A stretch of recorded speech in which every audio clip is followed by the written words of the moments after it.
Hey everybody! We're going to be talking about the racehorses that are breaking down. But believe it or not, they've been breaking down for years.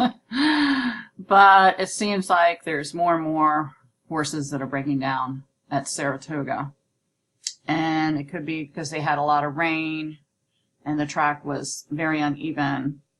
But mostly the breakdowns are caused by probably lack of minerals in the diet when the mother is having the foal inside her belly. So the horses are breaking down because they're mineral deficient and they're overtraining them or whatever. So it's a big controversy. So the soils here talks about the depletion over the years, but since 1999, we've had more yields. 90. This talks about it. 99, 1980, 1896. Ton per acres is 3.6, but that doesn't mean that the nutrients are still in the soil. So then they talk about the balance of the minerals here, and in 1999 became more water. And then it talks about the calcium, magnesium, and vitamin K. And so there has to be a balance with the minerals to be charged into your system. So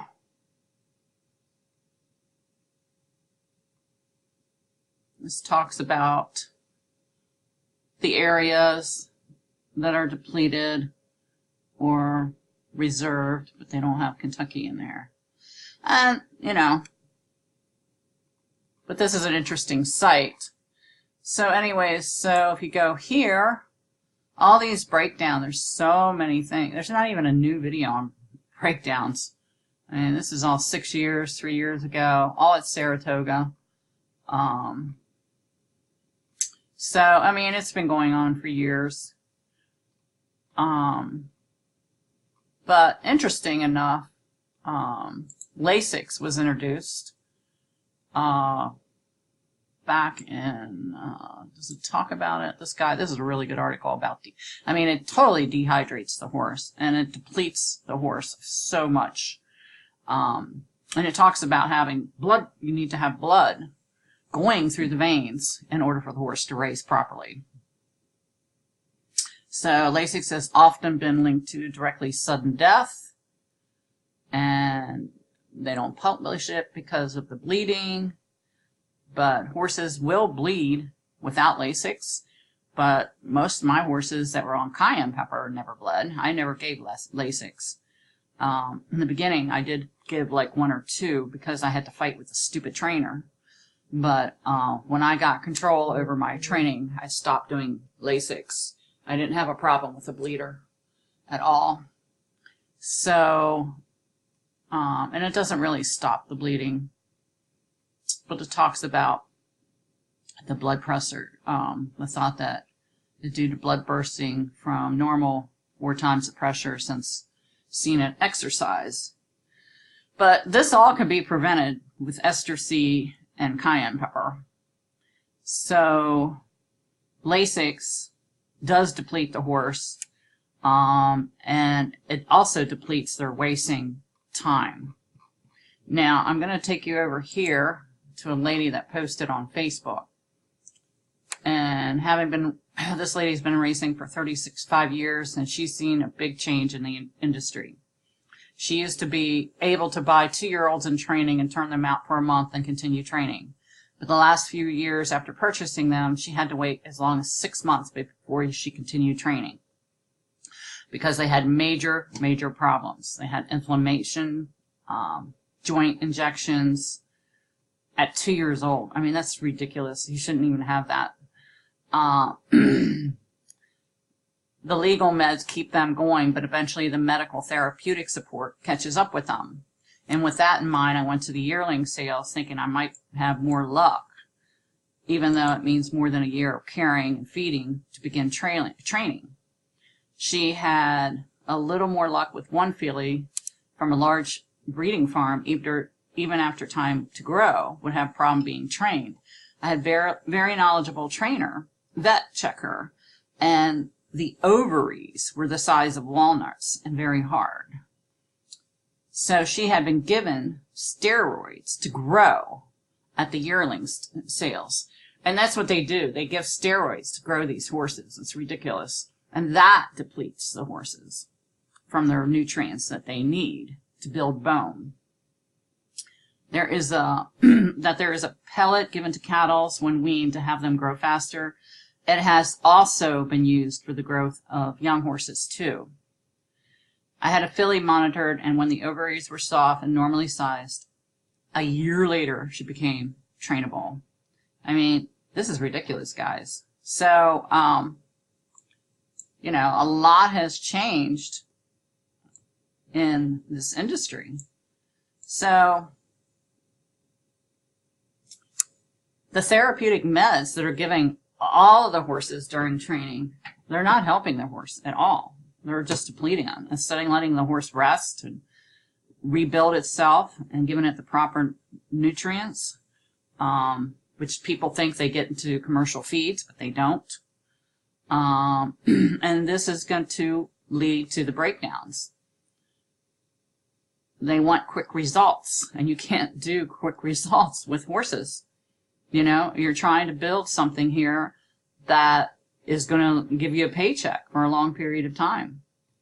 So they're trying to make bills testing horses for drugs, but money talks. You can pay off a vet. So it's really easy to train without drugs, she says, and give them time for minor issues like buck shins and, you know, little sprains here and there. You can use homeopathics. There's lots of things you can do.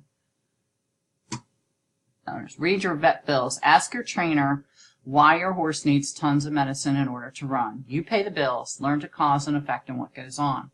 Yeah, so what I did was, here is the ingredients in the Big Sky. So there's a clay, there's a phosphate, magnesium oxide, but it's very little, dry kelp, zinc, amino acid complex, domalite, lime. That is excellent for building bone. Magnesium sulfate for the muscles, diatomaceous earth to help, you know, with the worms. I mean, this is a really, really good. This here, I think, is a digestive enzyme that they use, so it keeps the horse's gut going, and it makes for a lot of poopies. Vitamin D, vitamin A, potassium, that's salt, and more calcium. So the yeast for the gut. This is really good stuff. I don't understand. Most horses in Ohio at the tracks that give this, their horses don't break down. They're not as sick, and they win more.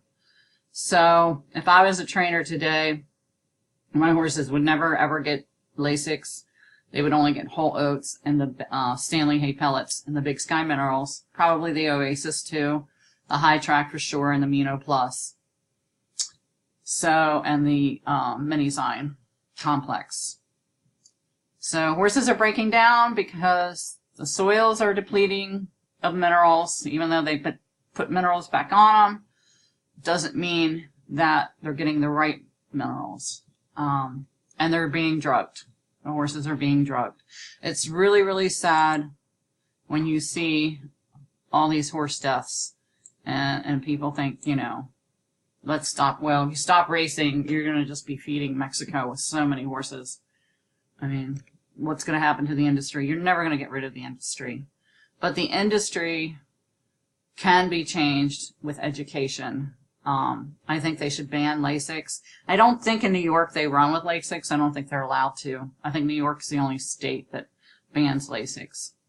I would say that that's the #1 reason why horses are breaking down is because of the Lasixs. I'm never going to say that it is that because it's too much money. It's just way too much money.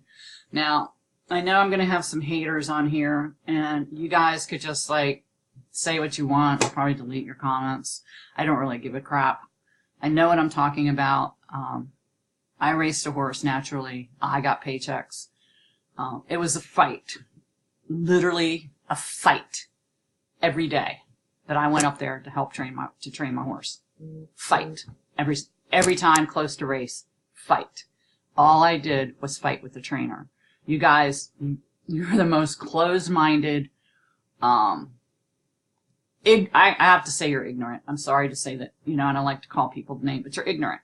You don't see the big picture. There's so many books out there on nutrition and how to make a horse run sound on a natural diet without the Lasixs, and to help the horse's gut and to help his mind. They're now giving big race horses go to a place in Fairhill, Maryland, that is a holding, instead of big, stalls, they have paddocks that they can go out in before they race. And they're still able to train there because they have a track there. So that's really cool. And the horse's mentality is so much happier, and they run better too. And they run sounder. I took my horse out of the field and got a third. Out of the field and brought him back and put him in the field. So, and he was fine. Okay, he was fine. As long as I made him happy, he was fine. And he was on a natural diet.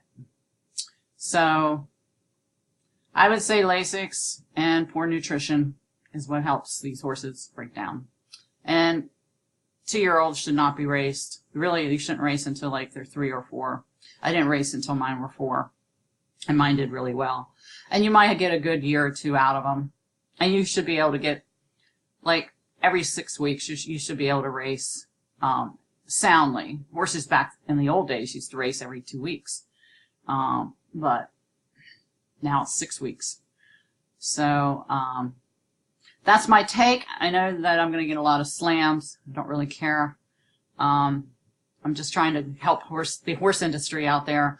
We're not going to get rid of racing, but we can get more educated about it and help our horses last longer so we can keep, the horses from breaking down is technically what I'd like to see.